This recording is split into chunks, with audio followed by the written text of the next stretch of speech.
ఓం నమో వెంకటేశాయ. పాదపూత జీవనకా పాదభూత జీవానీకా గోవింద గోవింద. త్వత్పాదపూత సరిదాగ సాంకట శైవాలకా ప్రాంత జలచ్చట స్వర్భూమి దేశాద్ వినివేశితావట పాయాత్ సదానుస్మృతి మాత్ర ఉత్కట అని అతులిత కరుణావరుణాలయుడైన శ్రీనివాస పరమాత్ముని, ఆయన పాదార విందాల నుండి ఉద్భవించినటువంటి గంగానదిని స్మరించుకుంటూ ప్రార్థించుకుంటూ శ్రీశుకుల వారు ఉపదేశం చేసిన శ్రీమద్భాగవతం యొక్క అధ్యయన కార్యక్రమాన్ని మనం ప్రారంభించుకుందాము. యథాప్రకారం ప్రార్థనా శ్లోకాలను సంకల్పవాక్యాలను చదువుకుని మంగళాచరణం చేసుకుందాము. శ్రీగణేశ ప్రార్థన. మాతామహమహాశైలం మహస్తదపితామహం కారణం జగతాం వందే కంఠాదుపరివారణం. శ్రీగురు ప్రార్థన. గురుర్బ్రహ్మా గురుర్విష్ణు గురుర్దేవో మహేశ్వరః. గురుః సాక్షాత్ పరం బ్రహ్మ తస్మై శ్రీగురవే నమః. శ్రీనివాస ప్రార్థన. నభో నైల్యానుకారాయ నభో వాయువాదిహేతవే నభో మాసేతు పూజ్యాయ శ్రీనివాసాయ తే నమః. అథ సంకల్పః అస్మాకం ఉపాత్త సమస్త దురిత క్షయ ద్వారా బుద్ధిశుద్ధ్యర్థం విద్యాభివృద్ధ్యర్థం భక్తిజ్ఞానవైరాగ్యాది తదనుకూల సర్వసంపత్ సమృద్ధ్యర్థం శ్రీపరమేశ్వర ప్రీత్యర్థం శ్రీమద్భాగవత పాఠం కరిష్యామహే. అస్య శ్రీమద్భాగవత స్తోత్ర మహామంత్రస్య నారద ఋషిః బృహతి ఛందః శ్రీకృష్ణః పరమాత్మా దేవత బ్రహ్మబీజం భక్తిశక్తిః జ్ఞానవైరాగ్యే కీలకం. అస్మాకం శ్రీమద్భగవత్ప్రసాదసిద్ధ్యర్థే పాఠే వినియోగः ధ్యానం నారాయణామృతసరః ప్రతిలబ్ధజన్మ వ్యాసప్రసూతశుకగీతమరందమర్మ దేవర్షిసంఘపరియోజితభక్తికర్మ భూయో జనాశ్చినుత భాగవతాంబుజన్మ. శ్రీ గురుభ్యో నమః. 8వ అధ్యాయంలో సగరోపాఖ్యానం పూర్తయింది. ఆ పూర్తయినటువంటి సగరోపాఖ్యానం తరువాత శ్రీశుకుల వారు 9వ అధ్యాయంలో అంశుమంతుడి వరకు గతాధ్యాయంలో చెప్పారు కాబట్టి అంశుమంతుడి నుంచి ఆ వంశం ఎలా పెరిగింది అనే విషయాన్ని అక్కడ ప్రధానమైనటువంటి కొన్ని ఉపాఖ్యానాలని చెప్పుకుంటూ వస్తున్నారు. దాని ప్రకారం శ్రీశుక ఉవాచ. అంశుమాంశ్చ తపస్తేపే గంగానయన కామ్యయ కాలం మహాంతం నాశక్నోత్ తతః కాలేన సంస్థితః అని ప్రారంభిస్తున్నారు. అంశుమాంశ్చ తపస్తేపే. అంశుమంతుడు సగర చక్రవర్తి గారి మనవడు, అసమంజుడి యొక్క కొడుకు లేదా అసమంజసుడు అని పేరు కలిగిన మహాయోగి యొక్క కొడుకు. ఈయనకి తాతగారు రాజ్యం ఇచ్చి అడవులకు వెళ్ళిపోయారు. ఆయన సిద్ధి పొందారు. ఈయనకి రాజ్యం వచ్చిన తర్వాత అంశుమాంశ్చ ఈయన కూడా కొంతకాలం రాజ్యం చేసి ఈయన పిల్లలకి రాజ్యం ఇచ్చేసి ఈ రాజ్యభారం అంతా తగ్గించుకుని కపిల మహర్షి గారు చెప్పారు కదా, గంగాజలం ఈ బూడిద గుట్టల మీద పారితేనే వీళ్ళకి పైలోకాలు అందుతాయని చెప్పారు కదా, దానికోసం పాతాళానికి గంగానదిని ప్రవహింపజేయటం కోసం తపస్సు మొదలుపెట్టాడు. తపహ తేపే గంగానయన కామ్యయ. వేరే ఏ కోరిక పెట్టుకోలేదు. గంగ తీసుకురావాలి, తన పై తరాల వాళ్ళకి తన బాబాయిలకి విముక్తిని కలిగించాలి, అలాంటి సంక్లిష్టమైన పరిస్థితి నుంచి విముక్తి కలిగించాలి అని అనుకున్నాడు. కాలం మహాంతం, చాలా కాలం పాటు తపస్సు చేశాడు. ఎందుకంటే తొందరగా బాధ్యతలు తీర్చేసుకుని తొందరగా పిల్లవాడికి రాజ్యం ఇచ్చేసి ఎక్కువ కాలం ఉండకుండా ఉన్న సమయాన్ని సద్వినియోగం చేసుకోవడం కోసం తొందరగానే అడవికి వెళ్ళిపోయాడు. మరి ఈ వయసు మళ్ళిన తర్వాత అడవికి వెళ్ళలేదు. రిటైర్ ఎట్ 47 లాగా తొందరగా వెళ్ళిపోయాడు. కాలం మహాంతం, అప్పటి నుంచి చాలా కాలం పాటు తపస్సు చేశాడు.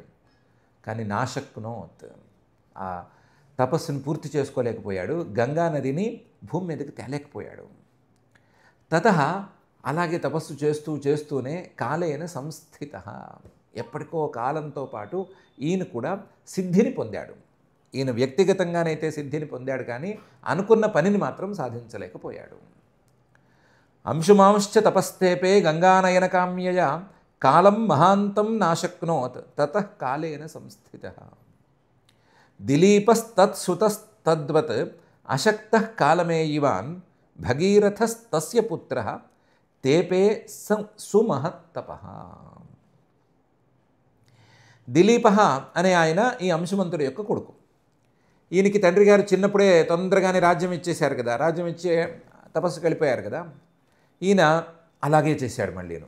దిలీపః తత్సుతః తద్వత్, తండ్రి గారు ఎలాగైతే తొందరగా పిల్లల్ని కని ఆ పిల్లలు పెద్దవాళ్ళు అవుతూనే అవగానే రాజ్యం ఇచ్చేసి అడవులకు వెళ్ళిపోయి తపస్సు చేసేసాడో, అలాగే ఈయన కూడా గంగానయనకామ్యయ, గంగని ఎలాగైనా సరే ఆ బూడిద గుట్టల మీద పారించాలి అనే కోరికతో తీవ్రమైన తపస్సు చేశాడు. కానీ అశక్తః, ఆయనకు కూడా శక్తి సరిపోలేదు. కాలమేయివాన్, కాలరూపమైనటువంటి పరమాత్మలోనే కలిసిపోయాడు. అంశవంతుడైన వ్యక్తిగతంగా సిద్ధిని సాధించాడు. ఎందుకంటే ఆయనకి జ్ఞానంలో ఒక స్థాయి ఉంది. కపిల మహర్షి మెచ్చుకున్నటువంటి స్థాయి, కపిల మహర్షి యొక్క అనుగ్రహాన్ని అందుకున్నటువంటి స్థాయి ఉంది. అందువల్ల ఆయన సిద్ధి పొందాడు. కానీ ఈయన మాత్రం సిద్ధిని పొందినట్టుగా అనిపించడం లేదు, కాలగర్భంలో కలిసిపోయాడు. కాకపోతే ఈయన కొడుకు, దిలీపుడు యొక్క కొడుకు భగీరథుడు. ఈ భగీరథుడు మాత్రం ఈ కార్యాన్ని భుజాల మీదకి ఎత్తుకున్నాడు. తన తండ్రి తాతలాగా పిల్లలు పుట్టి వాళ్ళ పెద్దవాళ్ళు అయ్యి వాళ్ళకి రాజ్యం ఇచ్చి మొత్తం రాజ్యభారాలని తీర్చేసుకుని తర్వాత తపస్సుకు వెళ్ళటం అనే పని పెట్టుకోలేదు. విషయం తెలిసిన వెంటనే తపస్సుకు వెళ్ళిపోయాడు. భగీరథ తస్య పుత్ర, దిలీపుడు యొక్క కొడుకు.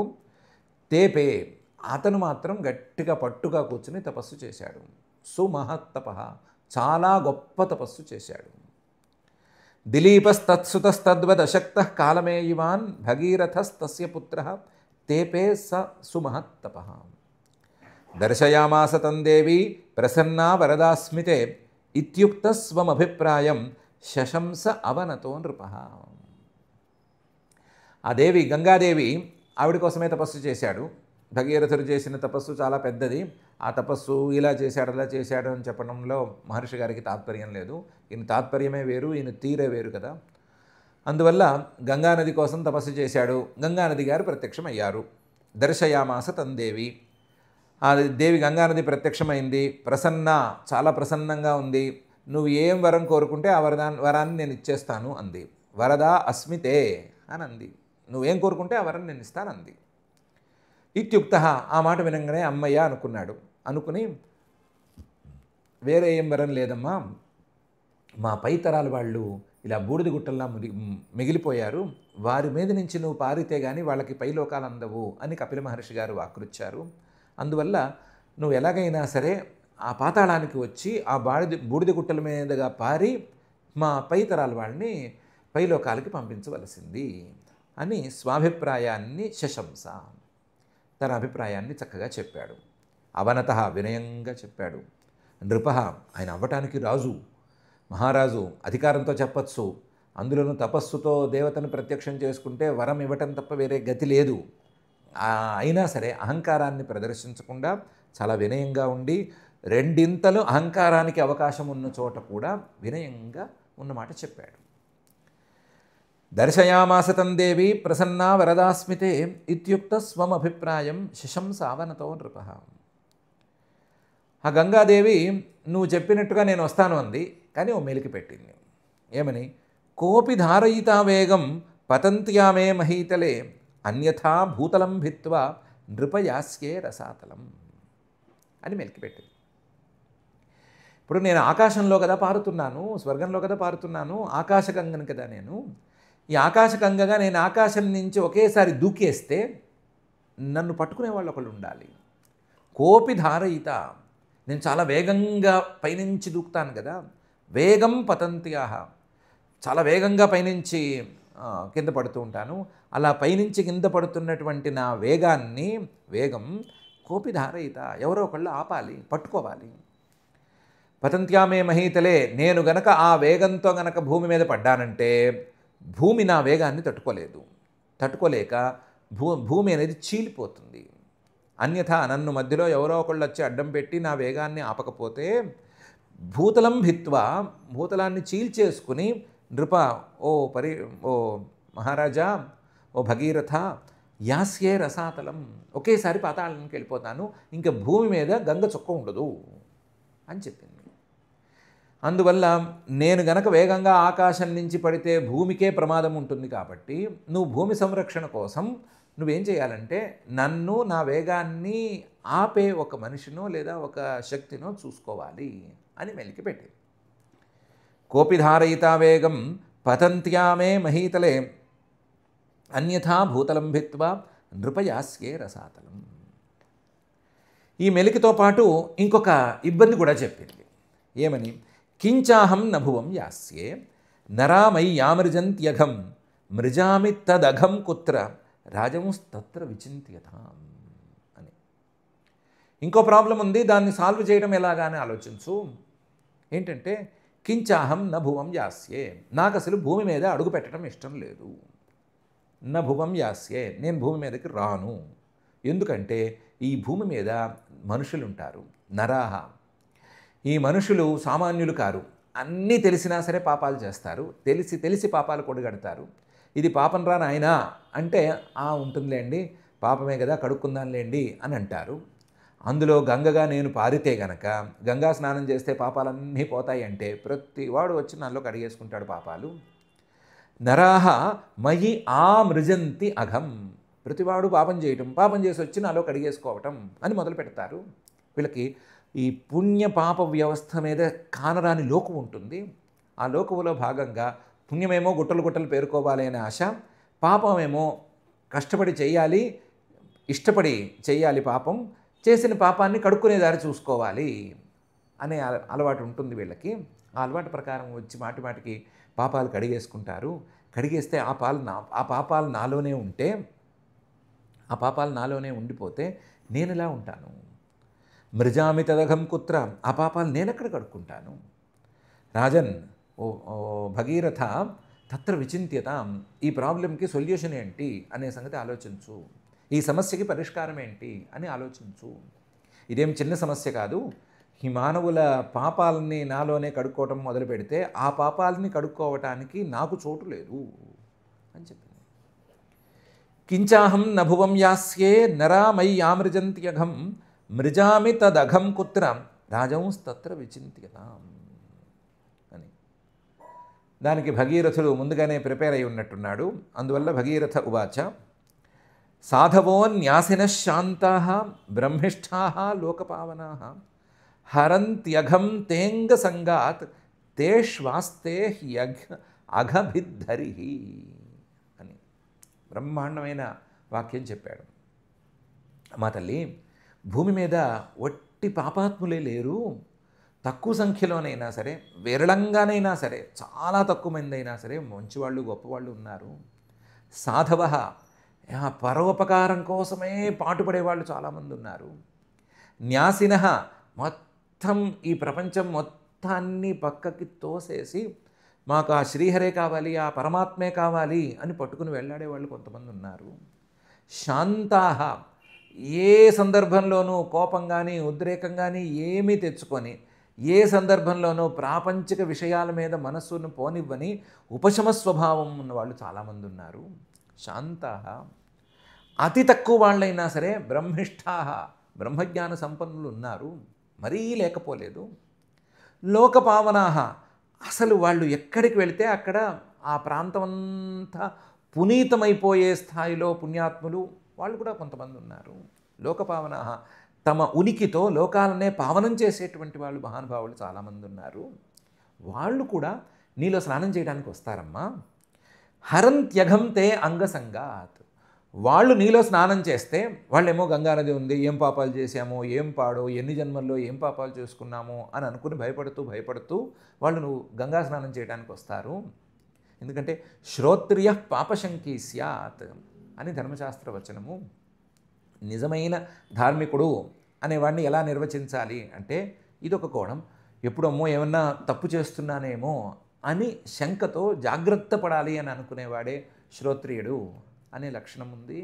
ఆ లక్షణం ప్రకారం వాళ్ళు ఎప్పుడు పాపశంకతో కడుక్కుందాం పాపాలను కడుక్కుందాం అనుకుని నీలో స్నానం చేయడానికి వస్తారు.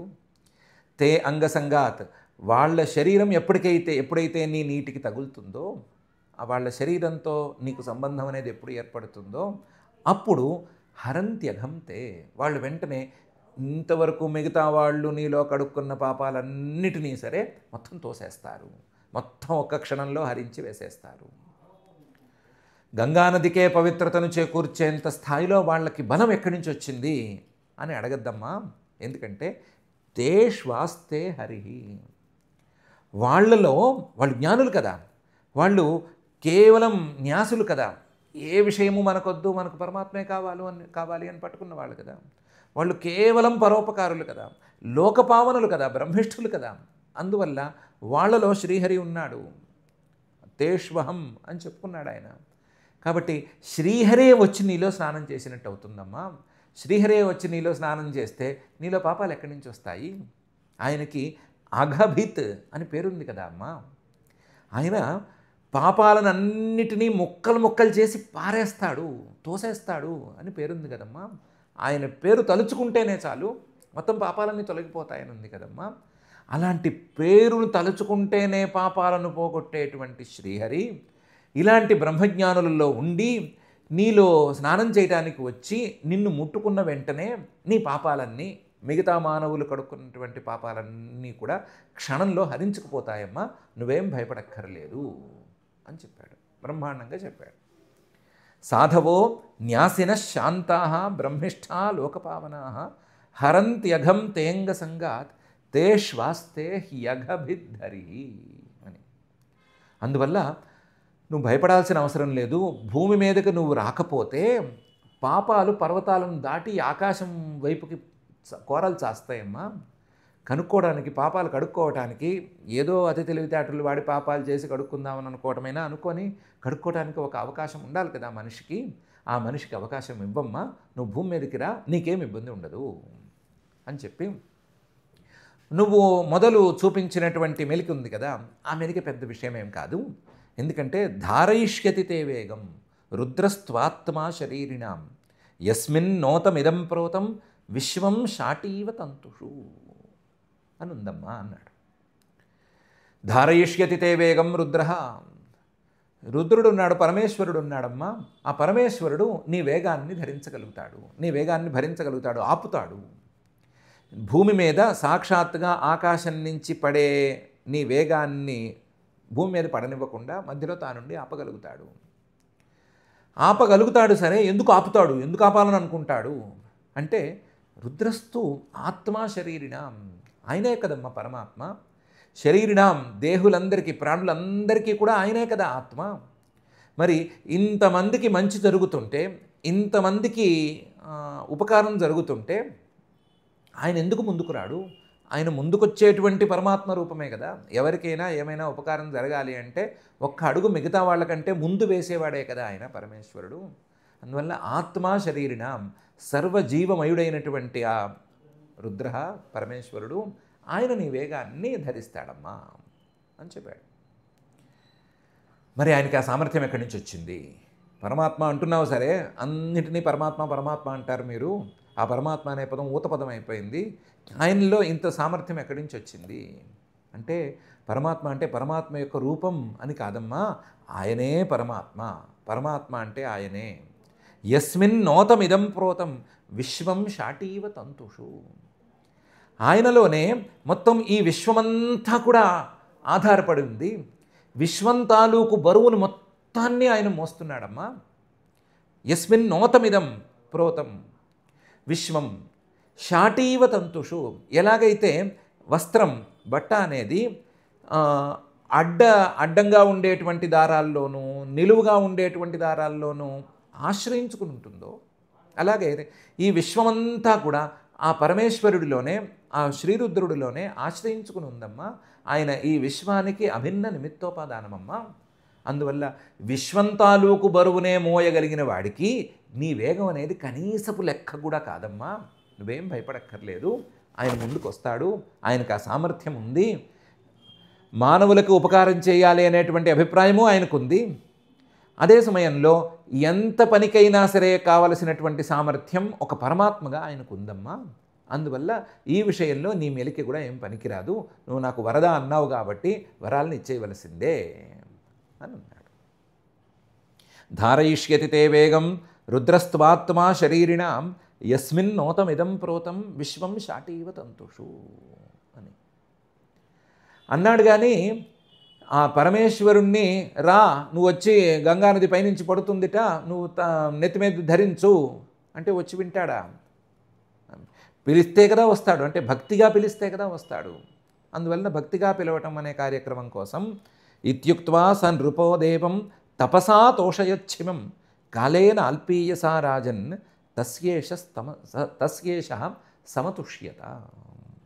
ఇత్యుక్త్వా గంగానదిని అలా చెప్పి మళ్ళీ శ్రీరుద్రుణ్ణి నేను ప్రసన్నం చేసుకుని ఆయనతో సహా వస్తాను, అంతవరకు ఉండు అని చెప్పి ఆవిడని అట్టిపెట్టి ఇత్యుక్త్వా స నృప, ఆ భగీరథ మహారాజు గారు దేవం ఆ పరమేశ్వరుడిని తపసా అతోషయత్, తన తపస్సుతో సంతోషపెట్టాడు. అంటే పరమేశ్వరుడి కోసం తపస్సు చేశాడు. శివం, ఆయన అసలే మంగళకరుడు, అసలే మంగళస్వరూపుడు, మంగళం చేయటానికే సర్వదా సన్నద్ధుడై ఉండేవాడు. అలాంటివాడు వెంటనే సంతోషించేశాడు. కాలేన అల్పీయస, చాలా తక్కువ కాలంలోనే సంతోషించాడు. మొదలు పెడితే చాలు, పిలిస్తే చాలు వచ్చేసే టైప్ ఆయన. అందువల్ల ఈయన తపస్సు మొదలుపెట్టి కాస్త చేశాడో లేదో అల్పీయసా కాలేన సహ తుష్ట. రాజన్, ఓ పరీక్షిత్తు, తస్య ఈశ సమతుష్యత, చిన్న తపస్సుకే, తక్కువ కాలంలో ఆయన చేసిన తపస్సుకే, భగీరథుడి యొక్క తపస్సుకే పరమేశ్వరుడు చాలా సంతోషించేసేశాడు. ఇత్యుక్త్వా స నృపోదేవం తపసాతోషయచ్చిమం కాలేన అల్పీయసా రాజన్ తస్యేషస్తమసుష్యత. తథేతి రాజ్ఞాభిహితం సర్వలోకహిత శివ దధార అవహితో గంగాం పాదపూత జలాం హరే. తథా ఇది రాజ్ఞాభిహితం. రాజుగారి ముందు ప్రత్యక్షమయ్యాడు పరమేశ్వరుడు. భగీరథ మహారాజు గారి ముందు ఏమిటి నీ కోరిక అని అడిగాడు. అడిగితే గంగానది పైనుంచి దూకడానికి సిద్ధంగా ఉందండి, కింద పడితే భూమి చీలిపోతుందేమో అని భయపడుతోంది, అందువల్ల ఆవిడ వేగాన్ని ఆపటానికి తమరు ఒప్పుకోవలసింది అని చెప్పాడు. తథా అన్నాడు, అలాగే అన్నాడు. ఆయనకి ఎస్ అనే మాట తప్ప నో అనే మాట తెలీదు. విషం తాగవయ్యా, తాగేస్తానంటాడు. ఎవరో పైనుంచి దూకేస్తారట, కాస్త నీ తలకాయ అరువు ఇవ్వు, నువ్వు ఓకే అంటాడు. అన్నిటికీ ఓకే అనేటువంటి వాడు. కాకపోతే ఆయనతో ఓకే అనిపించుకోవాలి అంటే తపస్సు ఇంకోటో మొదలు పెట్టాలి, ఆయన్ని సంతోషపెట్టే పని చేయాలి. ఆయన సంతోషపడితే, ఆయన్ని సంతోషపెట్టగలిగితే ఏం చెప్పినా నువ్వు అనడు, ఏం చెప్పినా కాదనడు. ఈయన్ని కూడా కాదనలేదు. తథేతి రాజ్ఞాభిహితం, అలాగే కానిమ్మన్నాడు. అదేంటి పైనుంచి ఆవిడ పడితే నేనెందుకు భరించాలి, ఇవేమనలేదు, ఓకే అన్నాడు. సర్వలోకహిత, ఆయన లోకాలన్నిటికీ హితుడైనటువంటి వాడు, అందరికీ హితం చేయగలిగినటువంటి పరమాత్మ యొక్క రూపం. పరమాత్మే శివ, మంగళకరమైనటువంటి రూపం, మంగళకరమైనటువంటి రూపము, నామధేయము అన్నీ ఉన్నవాడు ఆయన. ఆయన ఒప్పుకుని ఈ పనికి వచ్చాడు. ఒకసారి ముడి విడదీశాడు. మనం ముడి వేసుకుంటాడు కదా, ఆ ముడి వేసుకున్నది మొత్తం విడదీసి నా తల మీద దూకమన్నాడు. దధార అవహితో గంగా, మొత్తం గంగని మొత్తాన్ని తన జటాజూటంలోకి లాగేసుకున్నాడు. పైనుంచి గంగ వేగంగా దూకింది, వేగంగా దూకుతున్నాను అని అనుకుంది. ఆ దూకిన గంగ దూకినట్టుగానే ఈయన జడల మెలికల్లో ఎక్కడో దాగి ఎటు వెళ్ళాలో తెలియక, మేజల్లే ఎటు వెళ్ళాలో తెలియక అక్కడే తిరుగుతూ వచ్చింది. ఆయన అవహితో గంగాం, చాలా శ్రద్ధగానే ఆ గంగని ధరించాడు. ఎందుకంటే ఆ జలం అనేది చాలా పవిత్రమైనటువంటి జలం. పాదపూత జల, హరే శ్రీహరి యొక్క పాదాల స్పర్శతో పవిత్రమైనటువంటి జలం అది. పవిత్రమైన జలం కలిగినది ఆ గంగానది. అందువల్ల తన యొక్క మరొక రూపమైనటువంటి శ్రీహరి యొక్క పాదస్పర్శతో పవిత్రమైన ఆ జలాన్ని తన యొక్క శిరస్సు మీదే ధరించి ఆయన లోకానికి కావలసినటువంటి ఉపకారం చేసి పెట్టాడు. మళ్ళీ ఏదో పాయాన్ని వదిలిపెట్టి కిందకి ఎంత కావాలో అంతవరకే వదిలిపెట్టి మిగతా అంతా తన్నెత్తినే దాచేసేసాడు. తథేతి రాజ్ఞాభిహితం సర్వలోకహిత శివ దధారావహితో గంగాం పాదపూత జలాం హరే. భగీరథస్స రాజర్షి నిన్యే భువన పావనీం యత్ర స్వపితॄణాం దేహాః భస్మీభూతాస్మ శేరతే. భగీరథుడనే ఆ సహ రాజర్షి రాజుల్లో ఋషి లాంటివాడు. ఋషి లాంటివాడేమిటి, రాజుగా ఉండే ఋషిగా తపస్సు చేసినటువంటి వాడు మహానుభావుడు. భువన పావని అన్ని భువనాల్ని అన్ని లోకాల్ని పావనం చేయగలిగినటువంటి ఆ గంగా నదిని నిన్నే తీసుకెళ్ళాడు, వెంట ఉండి తీసుకెళ్ళాడు. ఎక్కడికి తీసుకెళ్ళాడు? స్వపితృణాం దేహాహ భస్మీభూతాస్మశరతే. ఎక్కడైతే తన పైతరాల వాళ్ళ యొక్క సగర పుత్రుల యొక్క దేహాలు భస్మీభూతా కేవలం బూడిద గుట్టలై శేరతే అక్కడికక్కడ పడి ఉన్నాయి. ఆ బూడిద గుట్టలు కదలట్లేదు, అలాగే ఉన్నాయి. ఆ బూడిద గుట్టలు ఉన్న చోటికి ఈ భువన పావని అయినటువంటి గంగని ఆయన తీసుకువెళ్ళాడు. భగీరథస్సరాజ ఋషి నిన్యే భువన పావని యత్ర స్వపితॄణాం దేహాః భస్మీభూతాస్మశేరతే. దానికి గంగానది ఇంకొక కండిషన్ కూడా పెట్టింది. నేను చాలా వేగంగా వస్తాను, నాకు దారి చూపించడానికి ఎవరైనా ముందు నడవాలి. ముందు నడవటం అంటే వాళ్ళు మెల్లగా నడిస్తే నేను ఆగలేను. అందువల్ల నువ్వు ఒక మంచి రథాన్ని ఏర్పాటు చేసుకుని వేగంగా ఆ రథంలో వెళ్ళిపోతూ ఉండు, నీ వెనకాల నేను వస్తూ ఉంటాను అని చెప్పింది. దాని ప్రకారం రథేన వాయువేగేన ప్రయాంతం అనుధావతి దేశాన్ పునంతి నిర్దగ్ధాన్ ఆసించత్ సగరాత్మజాన్. ఈయన రథేన వాయువేగంతో వెళ్ళేటువంటి ఒక రథాన్ని రెడీ చేసుకున్నాడు. రెడీ చేసుకుని ఆ రథం ఎక్కి ఆ రథంలో ముందుకు వేగంగా సాగుతున్నాడు. ప్రయాంతం, ఇంకా ఆగటం అనేది లేదు, అలా వెళ్ళిపోతూనే ఉన్నాడు. వెళ్ళిపోతూ ఉంటే అనుధావతి, ఆయన వెంటబడి వేగంగా గంగానది కూడా ప్రవహిస్తూ వచ్చింది. ఆ గంగానది ప్రవహించినటువంటి ప్రతి ప్రదేశము దేశాన్ పునంతి, ప్రతి ప్రదేశము పవిత్రమైపోయేటట్లుగా ప్రతి ప్రదేశాన్ని పవిత్రంగా మారుస్తూ ప్రతి ఘాటు, ప్రతి స్నానఘట్టము, ప్రతి దేశము, ప్రతి అడుగు ఆ గంగానది తాలూకు ప్రతి ప్రాంతము మొత్తం పవిత్రమయ్యేటట్లుగా ఆయా ప్రదేశాలన్నిటినీ పవిత్రం చేసుకుంటూ భూమి మొత్తాన్ని పావనం చేసి, తాను పారిన చోటల్లా పావనం చేసి ఆసించత్ సగరాత్మజాన్, పాతాళం దాకా వెళ్ళింది. పాతాళం దాకా వెళ్ళి నిర్దగ్ధాన్, అక్కడ బూడిద గుట్టలై పడి ఉన్నారు కదా సగరాత్మజాన్, సగరుడు యొక్క పిల్లలు 60,000 మంది, వాళ్ళ మీదకి పారింది. వాళ్ళ మీదకి అంటే వాళ్ళ బూడిద గుట్టల మీదకి కూడా పారి వాళ్ళను కూడా కృతార్థుల్ని చేసింది. రథేన వాయువేగేన ప్రయాంతం అనుధావతి దేశాన్ పునంతి నిర్దగ్ధాన్ ఆసించత్ సగరాత్మజాన్. యజ్జల స్పర్శమాత్రేణ బ్రహ్మదండహతా అపి సగరాత్మజా దివం జగ్ముః కేవలం దేహభస్మభిః. మామూలుగా అయితే ఈ 60,000 మందికి ఔర్ధ్వదేహిక క్రియలు ఏమీ జరగలేదు. ఎందుకు జరగలేదు అంటే ఏం మిగలలేదు, బూడిద గుట్టలు మిగిలినాయి, ఏం మిగలలేదు. కాబట్టి ఔర్ధ్వదేహిక క్రియలు ఏమీ జరగలేదు కాబట్టి వీళ్ళు పైలోకాలకు వెళ్ళటం అనేది కష్టం. కాకపోతే యజ్జల స్పర్శమాత్రేణ, ఈ గంగానదీ జలస్పర్శ కలిగింది కాబట్టి ఆ జలస్పర్శ మాత్రంతో, అంత మాత్రంతోనే వాళ్ళు పైలోకాలకు వెళ్ళిపోయారు. వాస్తవానికి వీళ్ళకి ఔర్ధ్వదేహిక క్రియలు జరగకపోవటం కంటే కూడా పెద్ద సమస్య ఏంటంటే బ్రహ్మదండ హతాహ అనేది సమస్య. బ్రహ్మస్వరూపుడైనటువంటి కపిల మహర్షి మీద ఏదో ఆయుధాన్ని పైకెత్తి, ఆ ఆయుధాన్ని పైకెత్తినటువంటి తప్పుకి శిక్షగా బూడిద రాసులై ఉన్నారు. మామూలుగా అయితే మిగతా వ్యవహారాల్లో ఎలా ఉండేదంటే బ్రహ్మజ్ఞుడైనటువంటి వాడు లేదా బ్రాహ్మణుడు వాడి కోపం అనేటువంటి దండానికి వీళ్ళు దెబ్బతిని ఉండేవాళ్ళు ఎవరైనా తప్పు చేస్తే. ఇక్కడ సీన్ ఇంకా కూడా ఘోరంగా ఉంది. అసలు ఆయన కోపగించుకోలేదు, ఆయన కోపం చేసుకునేదాకా పరిస్థితి రాలేదు, అంతదాకా అసలు సీన్ వెళ్ళలేదు. ఆయన మీద కత్తి ఎత్తి పైకి పొలోమంటూ వెళ్ళిన పాపానికే, ఆయన్ని అరిచిన పాపానికే వీళ్ళు బూడిద రాసులైపోయారే. ఈ దోషం ఇంకా పెద్ద దోషం, ఔర్ధ్వదేహిక క్రియలు జరగలేదు అనే దానికంటే కూడా మహాదోషం. అలాంటి దోషం ఉన్నా సరే బ్రహ్మదండహతాః అపి యజ్జలస్పర్శమాత్రేణ దివం యాతాః.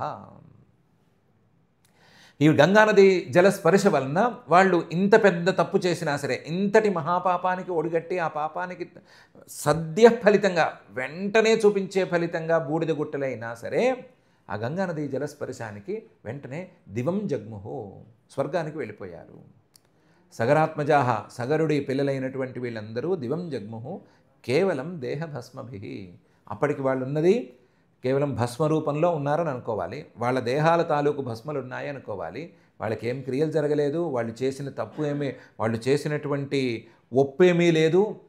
అయినా సరే వాళ్ళు గంగానదీ స్పర్శకి స్వర్గానికి వెళ్ళిపోయారు.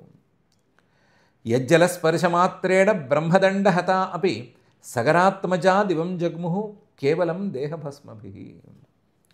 భస్మీభూతాంగసంగేన స్వర్యాతా సగరాత్మజా కిం పునః శ్రద్ధయా దేవీం ఏ సేవంతే ధృతవ్రతా. భస్మీభూతాంగ సంగేన, వాళ్ళు సగరాత్మజులు, సగరుడి యొక్క పిల్లలు లేరు. కేవలం వాళ్ళ దేహాలు అవి కూడా లేవు. ఆ దేహాలు భస్మాలైపోయి 60,000 బూడిద గుట్టలే అక్కడున్నాయి. అలాంటప్పుడు అంగసంగేన, భస్మీభూతాంగ సంగేన, ఆ బూడిద గుట్టల మీదుగా గంగాజలం ప్రవహిస్తేనే స్వర్యాతా, వాళ్ళు స్వర్గానికి వెళ్ళిపోయారు. ఎవరు? సగరాత్మజాహ, సగరుడి పిల్లలు అని అనుకుంటే, ఎవరైనా మనుష్యలోకంలో ఉండేవాళ్ళు, భూలోకంలో ఉండేవాళ్ళు శ్రద్ధయా, చాలా శ్రద్ధగా, ధృతవ్రతాహ, ఒక నియమం ప్రకారం సేవంతే చేత్ దేవీం, గంగాదేవిని గనక సేవిస్తే గనక, ఒక సేవాబుద్ధితో, నీరు అనేటువంటి ఉద్దేశంతో కాకుండా గంగే గంగే గంగే అనుకుంటూ శ్రద్ధగా భక్తిగా గనక ఆవిడ్ని సేవిస్తే కిం పునర్వక్తవ్యం, ఇంకేం చెప్పాలి?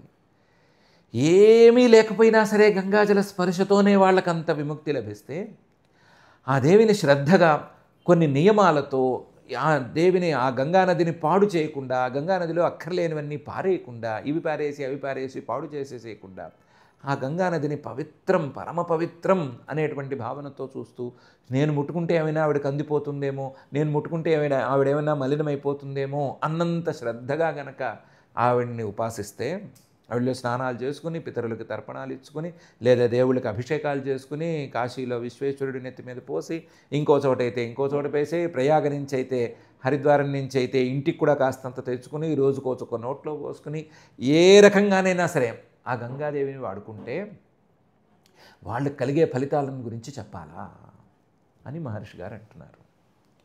భస్మీభూతాంగ సంగేన స్వర్యాతా సగరాత్మజా కిం పునః శ్రద్ధయా దేవీం ఏ సేవంతే ధృతవ్రతా అని. నహ్యేతత్ పరమాశ్చర్యం స్వర్ధున్యా యదిహోదితం అనంత చరణాంభోజ ప్రసూతాయా భవచ్ఛిద అని కూడా దానికి లాజిక్ చెప్తున్నారు, లేదా కారణం చెప్తున్నారు. ఈ గంగానదిని గురించి ఎక్కువ పొగుడుతున్నానని అనుకోవద్దు, లేదా గంగానదికి ఇంత చెప్తున్నారే, బూడిద గుట్టల మీద పారితే వాళ్ళు ఆ బూడిద గుట్టల అసలు వాళ్ళు ఎక్కడికో వెళ్ళిపోయారు అని అంటున్నారే, ఇది కుదురుతుందా అని అడగద్దు. నహ్యేతత్ పరమాశ్చర్యం, ఇదేం పెద్ద ఆశ్చర్యం కాదు. స్వర్ధున్యా, గంగానది విషయంలో యదిహ ఉదితం, ఇప్పుడు మనం చెప్పుకున్నాం కదా, అదేం పెద్ద ఆశ్చర్యకరమైనటువంటి వ్యవహారం కాదు. ఎందుకంటే అనంత చరణాంభోజ ప్రసూత, ఆ గంగానది అనంతుడైనటువంటి పరమాత్మ యొక్క చరణాలు అనేటువంటి పద్మాల మీదుగా జాలువారింది. అనంత చరణాంభోజ ప్రసూత.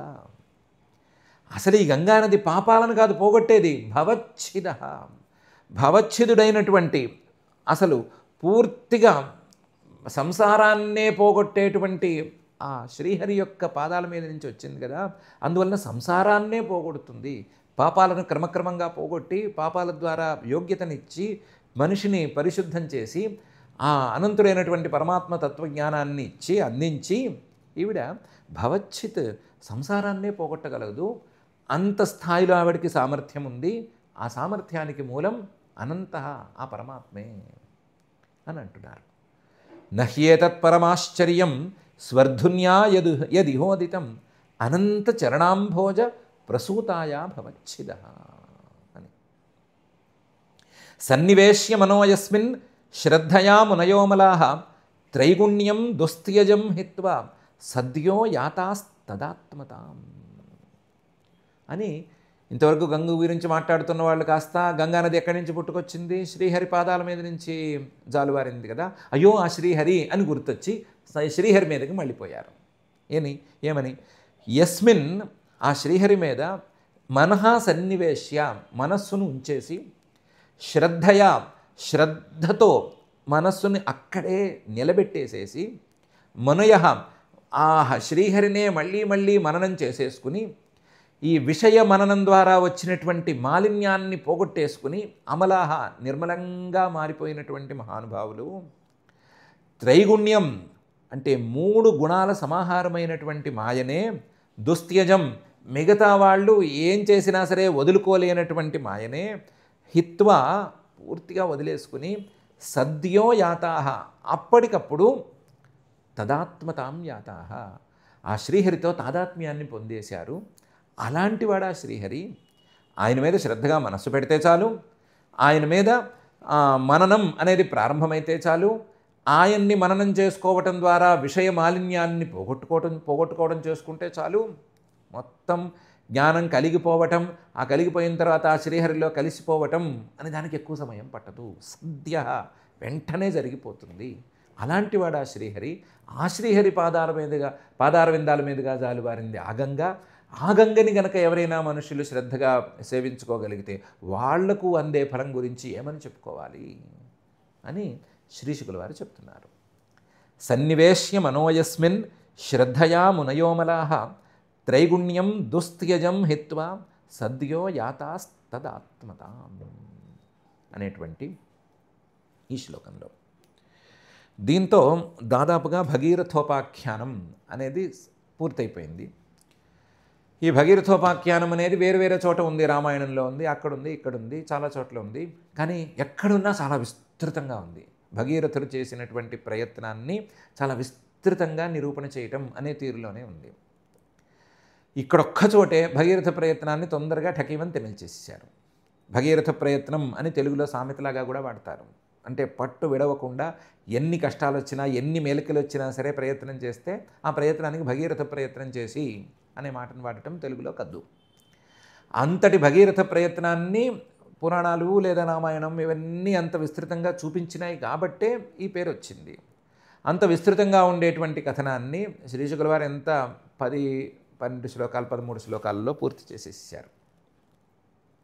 ఎందుకు చేశారు అంటే ఆయనకి భగీరథోపాఖ్యానం చెప్పడంలో తాత్పర్యం లేదు. భగీరథుడు చేసిన తపస్సును గురించి ఎక్కువగా చెప్పడంలో ఆయనకి ఏమీ తాత్పర్యం లేదు.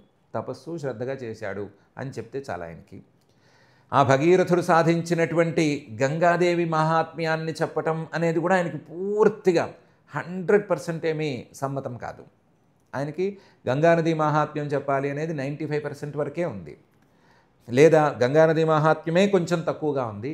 ఈ గంగానదికి మూలమైనటువంటి పరమాత్మ యొక్క మహాత్మ్యాన్నే మనం దీని ద్వారా కూడా తెలుసుకోవాలి అనేటువంటి అభిప్రాయమే ఉంది.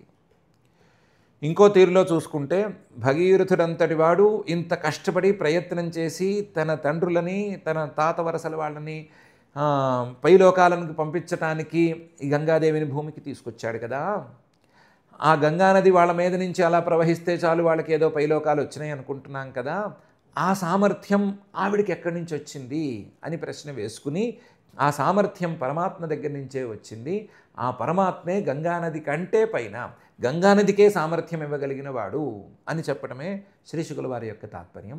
ఆ తాత్పర్యం కోసం ఎక్కువ ఉపాఖ్యానాన్ని పొడిగించకుండా ఇంకా చెప్పాలంటే అక్కడక్కడ కట్ చేసేసి ఎడిట్ చేసేసి ఉపాఖ్యానంలో బ్రహ్మగారిని గురించి చేసిన తపస్సు లేదు, ఆ బ్రహ్మగారు చెప్పిన మాటలు లేవు, గంగాదేవితో ఎక్కువ మాటలు లేవు, తర్వాత గంగానది ఈయన వెంట పడి వెళుతూ ఉంటే ఎన్ని ఆశ్రమాలు మునిగిపోయినాయి, జన్ను మహర్షి గారు ఏం చేశాడు, ఆ మహర్షి గారు ఏం చేశాడు, ఈ మహర్షి గారు ఏం చేశాడు, ఇలాంటివి ఏమీ లేవు.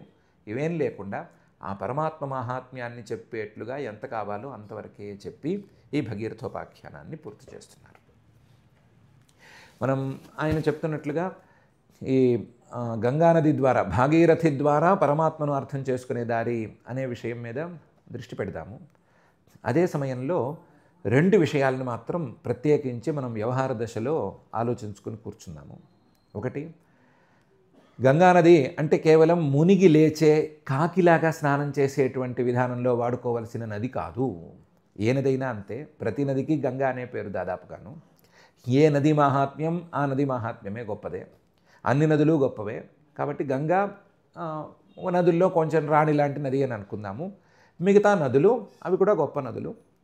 ఈ నదీ స్నానాల్ని కాకిలాగా మునిగి లేవటానికి అనే తీరులో వాడుకోకుండా శ్రద్ధగా మనం ఎలా ఆ స్నానాలను చేయాలి, మనం చేసేటువంటి శ్రద్ధాయుక్తమైనటువంటి స్నానం ఆ నదీ రూపంలో ఉండేటువంటి దేవత తాలూకు అనుగ్రహానికి నోచుకునేట్లుగా ఎలా ఉండాలి అనే తీరులో మనం ఆలోచన చేసుకుందాం. ఈ మాత్రం శ్రద్ధ మాకుంది అని ఎవరు పోట్లాడొద్దు. శ్రద్ధ ఉండే మాట అయితే ఆ గంగానది అడిగినటువంటి ప్రశ్నకి వ్యవహార దశలో సమాధానం మనం చెప్పుకోవాలి. ఆవిడేమడిగింది, నాలో వచ్చి అన్ని పాపాలు కడిగేసుకుంటారు, నేను ఆ పాపాలు ఎక్కడ కడుక్కుంటాను అని అడిగింది. ఇది కొంచెం ధార్మికమైనటువంటి ప్రశ్న కదా. దానికి వ్యవహార దశలో చూసుకుంటే అందరూ వచ్చి వాళ్ళకున్న మాలిన్యాలన్నీ నాలో కడిగేస్తే, ఎక్కడ ఇండస్ట్రీ వాళ్ళు అక్కడ నాలోనే మొత్తం డ్రైనేజీని మొత్తం తోసేస్తే, ఏ ఊరి వాళ్ళు ఆ ఊళ్ళో ఉండేటువంటి డ్రైనేజీని నది గంగా అనేటువంటి నాలో తోసేస్తే, నేను ఆ మాలిన్యాన్ని ఎక్కడికి తోస్తాను, నేను ఆ మాలిన్యాన్ని ఎక్కడికి పంపిస్తాను? మాలిన్యం అనేది కొంతమేరకు ఉంటే నా ప్రవాహం అనేటువంటి శక్తితో తోసేస్తాను. మాలిన్యం నా ప్రవాహ శక్తిని దాటి ఉంటే, మనుషులు కష్టపడి ఇష్టపడి చేసేటువంటి మాలిన్యం మొత్తాన్ని నా నెత్తిని రుద్దితే నేను దాన్ని ఏం చేసుకుంటాను అనే ప్రశ్నకి సమాధానం చెప్దాం. ఇది మామూలుగా వ్యక్తిగత దశలో స్నానం కోసం వెళ్ళినప్పుడు సబ్బులు, షాంపూలు, బట్టల సబ్బులు, ఆ బట్టలకు వేసే రంగులు, అవి ఇవి అవన్నీ ఆ నదుల్లో పోసేసి నీళ్ళలో పోసేసి నీళ్ళని కలుషితం చేయటం, కెమికల్ పొల్యూషన్ అనే దాన్ని తయారు చేయటం అనేది వ్యక్తిగత దశలో. సంస్థాగత దశలో కూడా చేసేటువంటి మాలిన్యాలు, ఈ మాలిన్యాలను నేను ఏం చేయాలి అని గంగానది అడిగితే, ఏ నదీ మా తల్లి అయినా అడిగితే, ఇప్పటికే ఎన్నో నదుల్ని డ్రైనేజీలుగా మార్చేసుకున్నారు మీ తెలివైన మానవులు అనే మాట దానికి జోడిస్తే మనం దానికి ఏం సమాధానం చెప్పాలి? అలాంటి ప్రశ్న నదీ తల్లి వేస్తే మనం ఏం సమాధానం చెప్పాలి అని ఆలోచించుకుందాం. వ్యవహార దశలో ఇది జాగ్రత్త పడితే, వ్యవహార దశలో ఆ నదీమ తల్లుల్ని గనక మనం చక్కగా శుద్ధంగా ఉంచగలిగితే, ఆ నదీ తల్లుల మీద మనకు భక్తి కలుగుతుంది. ఆ నదీ తల్లుల మీద శ్రద్ధగా, మంత్రపూర్వకంగా, సంకల్పపూర్వకంగా స్నానాలు చేయటము, పితృతర్పణాలు చేయటము, అభిషేకాలు చేసుకోవటము, ఇంకా ఏమైనా ప్రయోజనాలు ఉంటే వాటికి వాడుకోవటము, ఇవన్నీ జరుగుతాయి. క్రమక్రమంగా భవచ్ఛిద శ్రీహరిచరణాంభోజ సంజాత కదా, భవచ్ఛేద్ అయినటువంటి శ్రీహరి యొక్క పాదారవిందాల మీద నుంచి వచ్చింది కదా. కాబట్టి క్రమక్రమంగా భవచ్ఛేదం, సంసారచ్ఛేదం అనేది కూడా జరగవచ్చు. కొంచెం కాలం పట్టచ్చు దానికి. కానీ వ్యవహార దశలోనే మనం జాగ్రత్త పడకపోతే, వ్యవహార దశలో నీళ్లు అనేదాన్ని డ్రైనేజీకి పర్యాయంగా మనం చూసేస్తూ, మనం తాగే నీళ్లు లేదా మనం వాడుకునే నీళ్లు మనం శుద్ధి చేసుకుందాము, దానికి వేరే మిషన్ వాడుకుందాము అనేటువంటి మైండ్ సెట్కి కనుక మనం వచ్చేస్తే, ఏ నదిని చూసినా సరే అందులో మనం తాగినో లేదా తిన్నదో ఏదో ఒకటి ప్లాస్టిక్ వేయకపోతే మనం అసలు ఆ నదిని చూసినట్టే కాదు, మన ముద్ర ఆ నది మీద పడినట్టు కాదు, మనం వెళ్ళిన ఆనవాళ్లే ఉండవు అనే స్థాయిలో మనం కొంచెం తక్కువగా ఆలోచిస్తే ఏం ప్రయోజనం కలుగుతుంది అనే విషయం మీద గట్టిగా ఆలోచిద్దాము. అన్ని పరమార్థాల గురించే ఆలోచించుకుంటూ కూర్చుంటే బోర్ కూడా కొడుతుంది కదా. అందుకని వ్యవహార దశలో మనం చేసే తప్పులు వీటిని కూడా మనం ఆలోచించుకొని ఒక గంగానదే కాదు, ఏ నదే కాదు, ఏ వాగు కాదు, ఏ చెరువు కాదు, ఏ తీర్థం కాదు, ఏ కోనేరు కాదు, చివరికి ఏ బావి కాదు, ఏ భూగర్భ జలం కాదు, వీటిని కలుషితం చేయకుండా వీటిని పవిత్రంగా భావించి వీటిల్లో దేవతలు కొలువై ఉన్నారు అనేటువంటి బుద్ధిని చూస్తేనే మనకు కలిగేటట్లుగా మనం ఎలా చేసుకోవచ్చు, దానికోసం మనం వ్యక్తిగతంగా తీసుకోవాల్సిన జాగ్రత్తలేంటి, సంస్థాగతంగా తీసుకోవాల్సిన జాగ్రత్తలేంటి అనేటువంటి విషయాన్ని మనం ఈ సందర్భంగా ఆలోచన చేసుకుని ఆ శ్రీహరి పాదారవిందాల మీద నుంచి జారువాలినటువంటి గంగా నదిని, అలాంటి మిగతా నదుల్ని మనం చాలా ఉపయుక్తంగా వాడుకుందాము. ఇంకా చెప్పాలంటే సద్వినియోగపరుచుకుని మన యొక్క జన్మల్ని మనం సార్థకం చేసుకుందాము. ఈ విషయంలో మనలో మార్పు రావాలంటే మాత్రం మన ఆలోచనలు కానీ మన మైండ్ సెట్ కానీ పెద్దగా సరిపోయేట్టు లేదు. కాబట్టి మార్పు వచ్చేట్టుగా అనుగ్రహించవలసిందిగా మాత్రం ఆ అతులిత కరుణా వరుణాలయుడైనటువంటి శ్రీనివాస పరమాత్మని భక్తిగా ప్రార్థించుకుందాము. ఆ ప్రార్థనతో ఈ భగీరథోపాఖ్యాన శ్లోకాలను పారాయణం చేసుకుందాము. అథ శ్రీమద్భాగవతే పారమహంస్యాం సంహితాయాం నవమస్కంధే నవమాధ్యాయే శ్లోకాః. శ్రీశుక ఉవాచ అంశుమాంశ్చ తపస్తేపే గంగానయనకామ్యయా కాలం మహాంతం నాశక్నోత్ తతః కాలేన సంస్థితః. దిలీపస్తత్సుతస్తద్వత్ అశక్తః కాలమేయివాన్. భగీరథస్తస్య పుత్రః తేపే స సుమహత్తపః. దర్శయామాస తం దేవీ ప్రసన్నా వరదాస్మితే. ఇత్యుక్తస్వమభిప్రాయం శశంసావనతో నృపః. కోపి ధారయితా వేగం పతంత్యామే మహీతలే. అన్యథా భూతలం భిత్వా నృపయాస్యే రసాతలం. కించాహం న భువం యాస్యే నరా మయ్యామృజంత్యఘం. మృజామి తదఘం కుత్ర రాజంస్తత్ర విచింత్యతాం.